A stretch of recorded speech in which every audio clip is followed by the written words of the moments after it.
Hello friends, welcome to Rathi's kitchen. நான் உங்கள் ஏமா பேசுகிறேன்.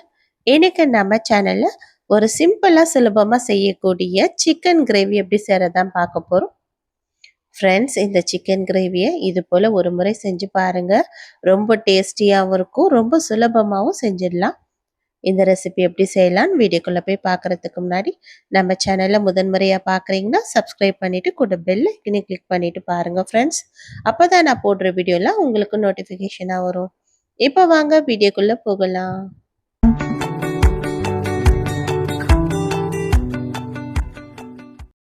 ஃப்ரெண்ட்ஸ், இந்த சிக்கன் கிரேவி செய்கிறதுக்காக இப்போ ஸ்டவ்வில் ஒரு கடாய் வச்சுருக்கேன். இது நல்லா சூடானதுக்கப்புறம் 4 டேபிள் ஸ்பூன் அளவுக்கு எண்ணெய் சேர்த்து இதையும் நல்லா சூடாக்கிக்கலாம்.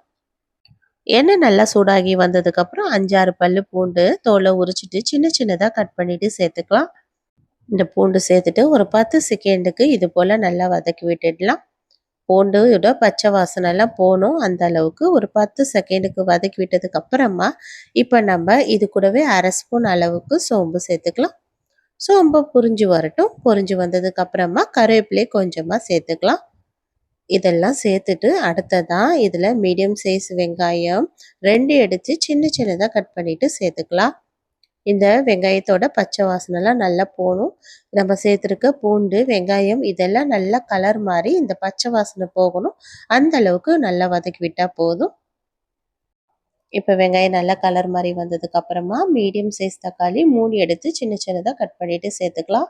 இப்போ இந்த கிரேவிக்கு தேவையான அளவுக்கு உப்பு இப்போவே சேர்த்துக்கிறேன். இந்த நேரம் உப்பு சேர்த்தோன்னா தக்காளியும் ஈஸியாக வதங்கி வந்துடும். இந்த தக்காளி நல்லா வதங்கி வந்ததுக்கப்புறமா இதில் 4 டேபிள் ஸ்பூன் அளவுக்கு குழம்பு மிளகாய் தூள் சேர்த்துக்கலாம். சேர்த்துட்டு இது கூடவே தனி மிளகாய் தூள் 1/2 ஸ்பூன் அளவுக்கு சேர்த்துக்கலாம். சேர்த்துட்டு இப்போ இதை ஒரு முறை நல்லா கலந்து விட்டுடலாம். இந்த தக்காளி வெங்காயத்தோட ஈரப்பதத்திலே இது போல் கலந்து விடலாம். தேவைப்பட்டதுன்னா இதில் கொஞ்சமாக தண்ணி சேர்த்துட்டு நல்ல பேஸ்ட்டாக கலந்து விட்டுடலாம். அப்போ தான் இந்த மிளகாயோட நெடியெல்லாம் நல்லா குறைஞ்சி வரும். ஒரு 1/4 டம்ளர் அளவுக்கு தண்ணி சேர்த்துட்டு நல்லா கலந்து விட்டுட்டு இப்போ நல்லா மிளகாய் நெடி நல்லா போனதுக்கப்புறமா ஒரு பாத்திரத்தில் 3/4 கிலோ சிக்கனை ஏற்கனவே நல்லா க்ளீன் பண்ணிவிட்டு இதில் இஞ்சி பூண்டு பேஸ்ட்டு 1 ஸ்பூன் அளவுக்கு சேர்த்து இதில் ஒரு 1/2 ஸ்பூன் அளவுக்கு உப்பு சேர்த்துட்டு நல்லா ஊற வச்சு நான் ஃப்ரீசரில் வச்சுருந்தேன். 1/2 மணி நேரம் நல்லா ஃப்ரீசரில் வச்சதுக்கப்புறமா இதில் எடுத்து நான் இப்போ சேர்த்துக்கிறேன். இந்த மசாலாவோடு சேர்த்து இந்த நல்லா சிக்கனை கலந்து விடணும்.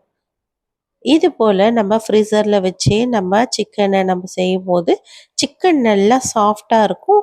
அது இல்லாமல் சீக்கிரமாகவும் வெந்து வந்துடும்.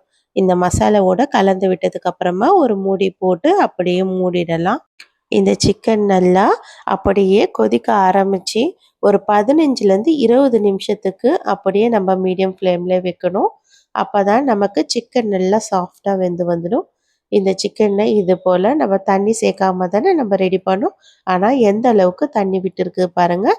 இந்த அளவுக்கு நல்லா ஒரு 15லேருந்து 20 நிமிஷத்துக்கு நல்லா வெந்து வந்ததுக்கப்புறமா இந்த நேரம் இதில் நான் 2 டேபிள் ஸ்பூன் அளவுக்கு மிளகு, 1/2 டேபிள் ஸ்பூன் அளவுக்கு சீரகம், இது கூடவே 1 டேபிள் ஸ்பூன் அளவுக்கு சோம்பு சேர்த்துட்டு கடாயில் கொஞ்சமாக வறுத்துட்டு அதுக்கப்புறமா பொடி பண்ணி வச்சுருக்க அந்த பவுடர் எடுத்து ஒரு 2 ஸ்பூன் அளவுக்கு சேர்த்துக்கலாம். சேர்த்துட்டு ஒரு 5 நிமிஷம் அப்படியே கொதிக்க வைக்கலாம்.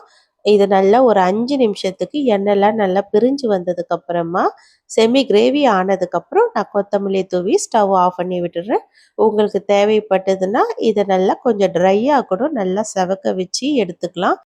இந்த சிக்கன் கிரேவி இட்லி, தோசை, சாப்பாடு, சப்பாத்தி இது எல்லாத்துக்கும் ஒரு மேட்சிங்கான கிரேவியாக இருக்கும். ரொம்ப சுலபமான ரெசிபி ஃப்ரெண்ட்ஸ். இந்த ரெசிபியை பிகினர்ஸ், பேச்சுலர்ஸ் கூட ரொம்ப சுலபமாக செஞ்சிடலாம்.